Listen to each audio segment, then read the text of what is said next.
Morning. जय हिंद, जय झारखंड, जय जोहार। चलिए देखते हैं हम लोग डीसी जनरेटर का जो हम लोग का सीरीज चल रहा है उस सीरीज का अगला भाग हम लोग आज देखेंगे। तो चलिए शुरू करते हैं डीसी जनरेटर का अगला भाग।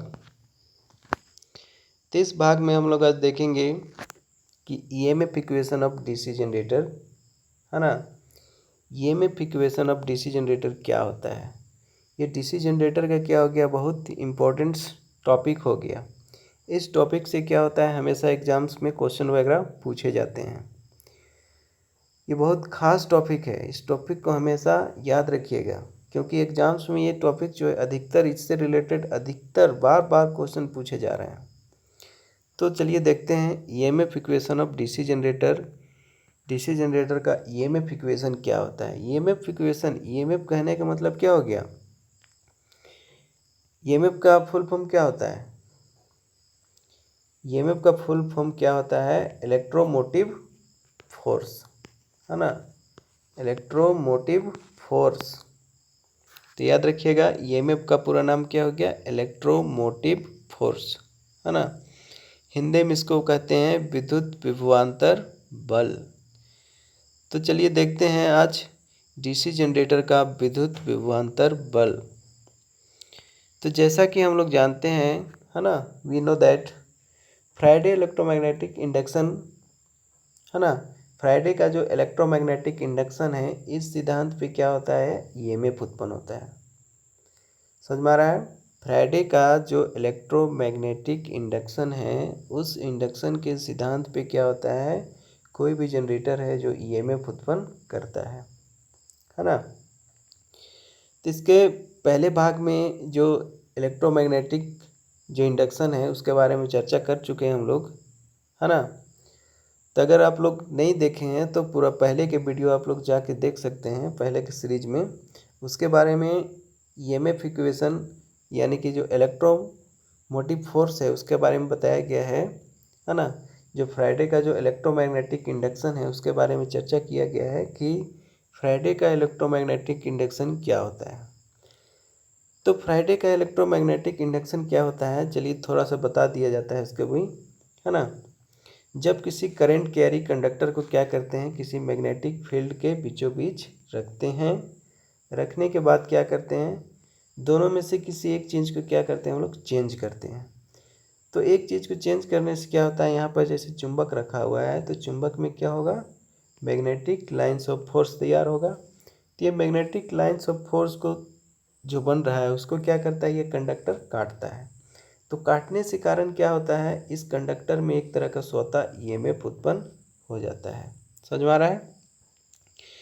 ये फ्राइडे का जो फर्स्ट रूल है, ठीक है, पहला नियम है, उसके आधार से इसमें क्या होता है, ईएमएफ उत्पन्न होता है। और फ्राइडे का जो सेकंड लॉ है ना, फ्राइडे का जो सेकंड लॉ होता है उसमें क्या बताया गया है, ये जो फ्लक्स कटाव, इसमें जो फ्लक्स कट रहा है, फ्लक्स कटाव का दर पे क्या होता है, उसमें उत्पन्न होने वाला जो ईएमएफ होता है वो डिपेंड करता है। यानी कि जितना फ्लक्स कटाव होगा, कहने का मतलब उसमें जितना फ्लक्स कटाव का दर होगा, ये जैसे एक मैग्नेट है मान के चलते हैं, तो जिसमें फ्लक्स कटाव का दर यानी कि जितना फ्लक्स को क्या करेगा, काटेगा, ठीक है, उसके दर पे क्या करता है, जनरेट होने वाला जो ईएमएफ होता है वो डिपेंड करता है। ये कौन सा नियम के आधार से है, ये फ्राइडे का जो सेकंड लॉ है ना, माइकल फ्राइडे जो थे उसके सेकंड लॉ के आधार से क्या होता है, उसमें ईएमएफ उत्पन्न होता है। समझ में आ रहा है।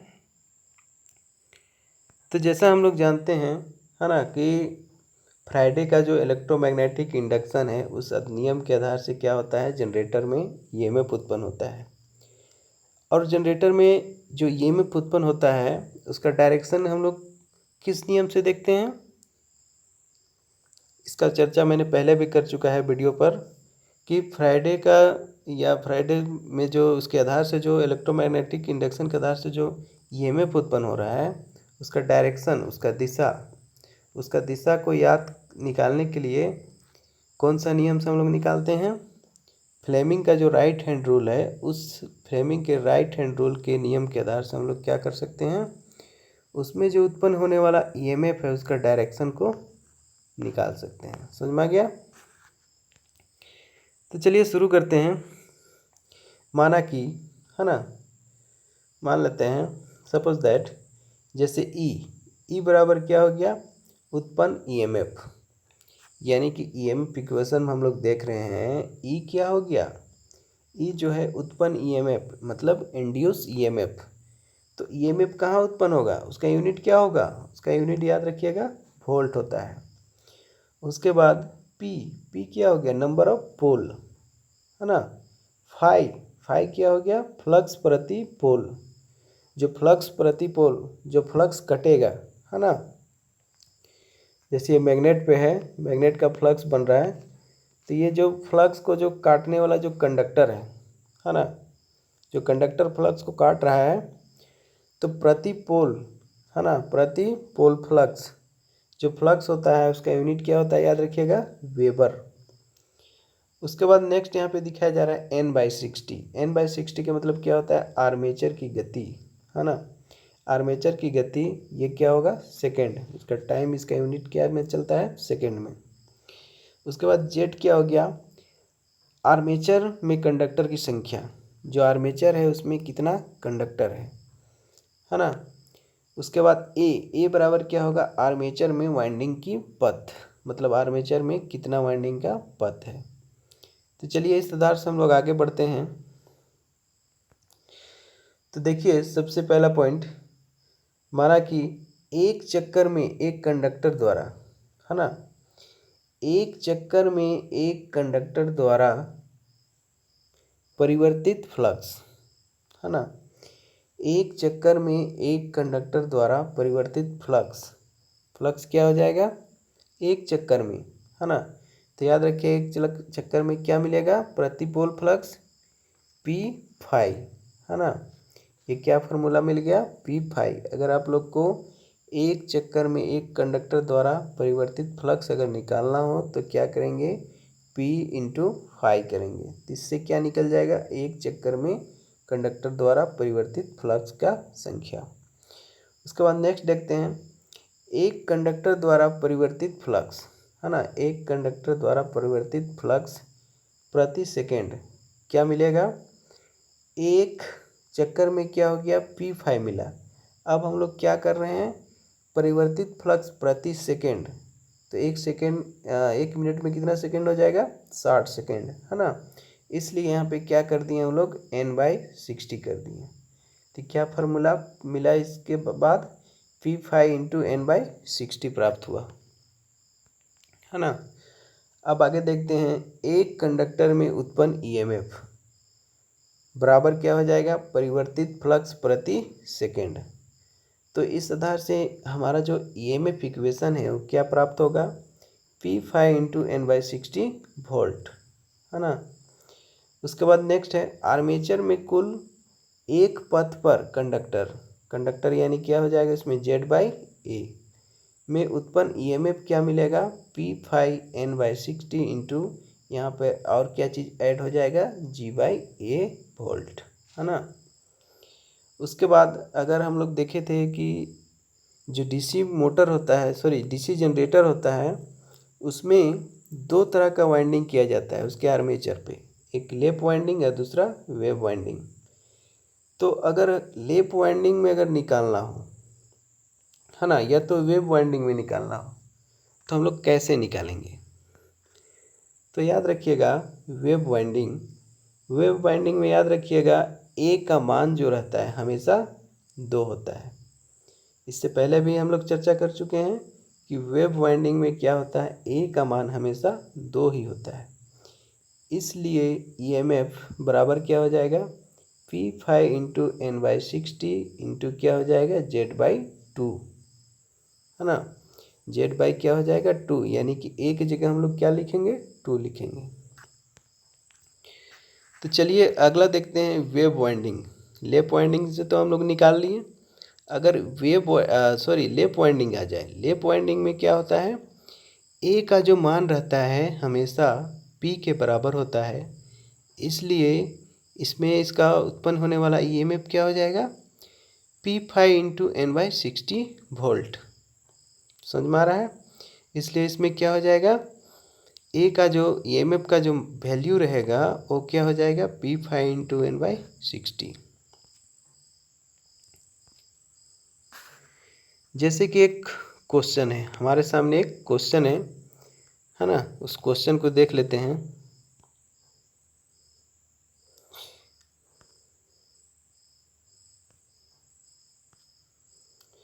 क्वेश्चन है, ठीक है, इस क्वेश्चन को हम लोग सॉल्व करने का प्रयास करते हैं। एक 4 पोल, है ना, क्वेश्चन को गौर से पढ़िएगा। एक 4 पोल लैप वाउंड आर्मेचर में 800 कंडक्टर है। तो याद रखिएगा, इसको अच्छे से गौर से देखिए। एक 4 पोल लैप वाउंड आर्मेचर में कितना कंडक्टर है, 800 कंडक्टर है। प्रति पोल फ्लक्स, है ना, प्रति पोल फ्लक्स का वैल्यू कितना है, 0.05 मीटर वेबर है। यदि इसमें कंडीशन कुछ दिया जा रहा है, यदि आर्मेचर को 400 आरपीएम की गति पर घुमाया जाए तो उसमें उत्पन्न होने वाला ईएमएफ ज्ञात करें। पहला कंडीशन दे रहा है। दूसरा कंडीशन बोल रहा है यदि आर्मेचर की वाइंडिंग वेव हो तो उत्पन्न होने वाला ईएमएफ का मान ज्ञात करें। तो हम लोग अकॉर्डिंग टू क्वेश्चन देखते हैं कि इसमें पोल का संख्या कितना दिया हुआ है, 4 पोल हो गया। कंडक्टर की संख्या कितना है, 800 हो गया। स्पीड कितना हो गया, 400 आरपीएम हो गया। ए कितना मिल रहा है, 4, और 5 फ्लक्स कितना है, 0.05 वेबर। तो चलिए इसको सॉल्व करते हैं। ईएमएफ बराबर जो फार्मूला है हमारे सामने है, 5Z into N/60 into P/A। इस फार्मूला में हम लोग पुट कर देंगे सबका वैल्यू। जैसे कि 5 का वैल्यू है 0.05 इंटू जेड कितना हो गया, यहाँ 800 हो गया, है ना, और एन क्या है, मतलब स्पीड कितना है, 400 आरपीएम, बटा में क्या हो गया, 60। पी का वैल्यू कितना दिया हुआ है, 4, और ए का वैल्यू कितना है, 4, इसका वैल्यू भी 4 है। तो इसको सॉल्व करेंगे तो कितना प्राप्त होगा, 266.6, है ना, 266.6 वोल्ट। तो ये पहला का आंसर आ गया। इसी तरह से अगर हम दूसरा निकालना है, वेव वाइंडिंग में उत्पन्न होने वाला ईएमएफ, तो फार्मूला में पुट कर देंगे। तो वेव वाइंडिंग में क्या होता है, ए का वैल्यू हमेशा 2 होता है ना। तो यहाँ P/, कितना हो गया, 2 हो गया। अब इस फार्मूला में हम लोग पुट करेंगे तो 5 का वैल्यू क्या है, 0.05 इंटू 800, है ना, एन का वैल्यू कितना हो गया, 400, बटा में क्या हो गया, 60। अब यहाँ पे इसको क्या करेंगे, पी का वैल्यू कितना हो गया, 4 पोल का मोटर है, और नीचे क्या हो गया, 2 हो गया। तो अगर इसको हम लोग कैलकुलेट करेंगे तो क्या प्राप्त होगा, 533.3 वोल्ट। समझ में आ रहा है। अब और अगला क्वेश्चन, एक और क्वेश्चन है, उसको देख लेते हैं, है ना। क्वेश्चन में इसमें बोल रहा है एक 8 पोल वाले जनरेटर के आर्मेचर में 400 कंडक्टर है। क्वेश्चन में क्या बोल रहा है उसको गौर से पढ़िए। एक 8 पोल वाले जनरेटर में क्या है, आर्मेचर में 400 कंडक्टर है और उसे 1000 आरपीएम पर घुमाया जा रहा है। तो इस जनरेटर में पैदा होने वाली ईएमएफ का मान ज्ञात करें, जबकि फ्लक्स प्रति पोल 0.06 वेबर हो, है ना। कंडीशन इसमें दे रहा है, पहला कंडीशन क्या है, जब आर्मेचर क्या हो, लैप वाउंड हो। दूसरा में क्या कंडीशन दे रहा है, जब आर्मेचर क्या हो, वेव विंड में हो। तो चलिए अकॉर्डिंग टू क्वेश्चन हम लोग देखते हैं क्या क्या हम दिया हुआ है। तो क्वेश्चन के आधार पे हम लोग देख रहे हैं, तो P बराबर इसमें क्या होता है, A होगा, है ना। किसमें, 2 तरह का कंडीशन दिया है ना हमारे सामने।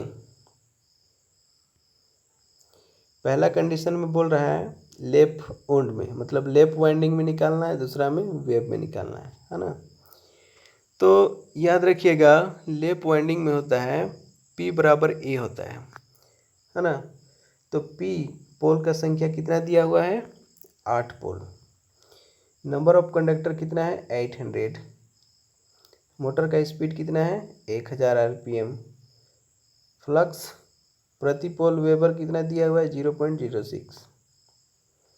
तो इस तरह से अगर हम लोग EMF निकालेंगे तो फार्मूला में पुट कर देंगे, है ना, 5Z N/60 × P/A। तो इस फार्मूला में अगर हम लोग पुट कर देंगे सारा वैल्यू तो क्या मिलेगा हमको, उसमें उत्पन्न होने वाला EMF का वैल्यू 400। उसी तरह से नेक्स्ट में निकालते हैं, है ना। तो उसका वैल्यू भी हम लोग सारा इस पर पुट कर देंगे तो क्या मिलेगा हमको, 1600 वोल्ट, है ना। तो इस तरह से आप लोग क्या कर सकते हैं, अगर जानकारी हो, आपको फार्मूला याद हो, तो क्या कर सकते हैं, बहुत ही आसानी से इस तरह का जो न्यूमेरिकल्स है उसको आप लोग सॉल्व कर सकते हैं। अब आगे देखते हैं हम लोग classification of DC generator. DC generator का क्लासिफिकेशन मतलब डीसी जनरेटर का वर्गीकरण। तो याद रखिएगा, जो डीसी जनरेटर होता है, डीसी जनरेटर को दो तरह से वर्गीकृत किया गया है, बांटा गया है। एक जो होता है अस्थाई मैग्नेट जनरेटर, यानी कि जिसको परमानेंट मैग्नेट जनरेटर भी कहते हैं। दूसरा क्या होता है, दूसरा है इलेक्ट्रोमैग्नेटिक जनरेटर, है ना। दो तरह का जनरेटर होता है, याद रखिएगा। डीसी जनरेटर जो रहता है दो तरह से उसको वर्गीकृत किया गया है। एक को बोला जाता है अस्थाई magnet generator, permanent magnet generator, है ना। और दूसरा को क्या बोलते हैं, इलेक्ट्रोमैग्नेट जनरेटर। अब हम लोग देख रहे हैं जो इलेक्ट्रोमैग्नेट जनरेटर होता है वो भी दो तरह का होता है। याद रखिएगा, इलेक्ट्रोमैग्नेट जनरेटर जो रहता है ये भी दो तरह का होता है। एक को बोला जाता है सेपरेटली एक्साइटेड और दूसरा को बोला जाता है सेल्फ एक्साइटेड।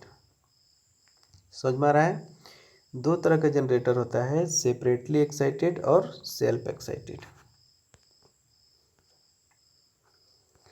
अब आगे देखते हैं, जो सेल्फ एक्साइटेड जो जनरेटर है इसको भी क्या किया गया है, तीन तरह से बांटा गया है। याद रखिएगा, सीरीज जनरेटर, शंट जनरेटर और कंपाउंड जनरेटर। अब ये जो कंपाउंड जनरेटर है इसको भी दो तरह से बांटा गया है।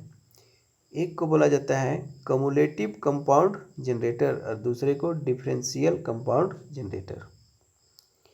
उसके बाद ये जो कम्युलेटिव कंपाउंड जनरेटर है उसको भी दो तरह से बांटा गया है। एक को बोला जाता है लॉन्ग शंट कंपाउंड जनरेटर और दूसरा को शॉर्ट शंट कंपाउंड जनरेटर। तो ये जनरेटर का वर्गीकरण है, इसको आप लोग याद रखिएगा। तो आज का हमारा जो डीसी जनरेटर का पार्ट 2 है, यानी कि डीसी जनरेटर का जो तीसरा दिन चल रहा है, तीसरा भाग चल रहा है, वो भाग आज हम लोग यहीं पर समाप्त करते हैं। तो डीसी जनरेटर हो या टेक्निकल से रिलेटेड जो भी वीडियो हो, अन्य जो भी वीडियो है, जो भी जानकारी है, उसको आप लोग अगर जानना चाहते हैं, देखना चाहते हैं, तो मेरा ये चैनल जो है नित्य टेक, उसको आप लोग लाइक, शेयर, सब्सक्राइब करिए, कमेंट करिए, है ना, ताकि और इस तरह से जो भी नए नए वीडियो हैं, जो भी टेक्निकल्स वीडियो हैं, वो सबको क्या कर सकें, आप लोगों के तक पहुंचा सकें। तो चलिए, आज का जो टॉपिक था हमारा डीसी जनरेटर, उसको यहीं समाप्त करते हैं। तो चलिए, आज के लिए जय झारखंड, जय हिंद।